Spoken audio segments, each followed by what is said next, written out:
iherezo ry'abafite umubiri riri mu maso yanjye, kuko isi yuzuye mu rugomo kubw'abantu.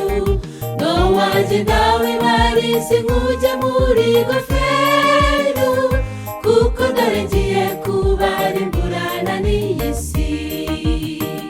Iherezo ry'abafite umubiri riri mu maso yanjye, kuko isi yuzuye mu rugomo kubw'abantu. Nowagenda wibarize nk'ujya muri goferu, kuko dore ngiye kubarimburana n'iyi si. Abo turabyumva tukabifata nk'amateka, tukamenya gusa ko abo kwa Nowa barimbutse. Nyamara ibyabo bazize twebwe ubu birarenze. Ibarize mujye uzarokoke, dore kurimbuka kw'isi kuri hafi. Abo turabyumva tukabifata nk'amateka, tukamenya gusa ko abo kwa Nowa barimbutse.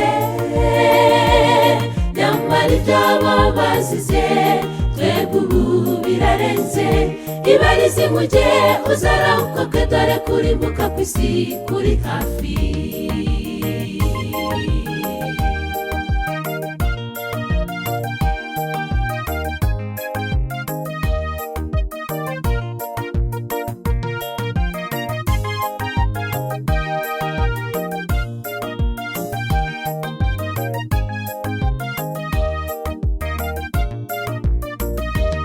Wabazi mujye nk'uko Imana yamutegetse rwose, ayishyiramo amazu atatu n'idirishya rimwe.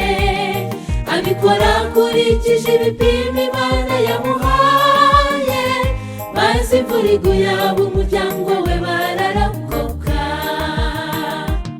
Wabazi mujye nk'uko Imana yamutegetse rwose, ayishyiramo amazu atatu n'idirishya rimwe. Abikora akurikije ibipimo Imana yamuhaye, maze imvura iguye ab'umuryango we bararokoka. Mu gihe gito gusa isi igiye kuba umuyonga.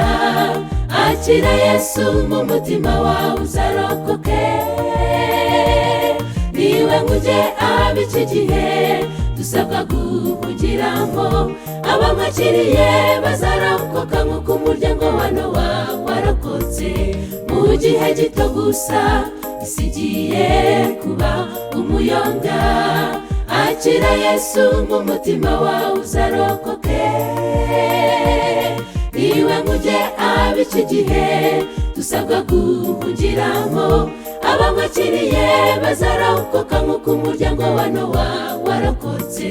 Mu gihe gito gusa isi igiye kuba umuyonga. Akira Yesu mu mutima wawe uzarokoke. Niwe nkujye ab'iki gihe dusabwa guhugiramo. Abamwakiriye bazarokoka nk'uko umuryango wa Nowa warokotse.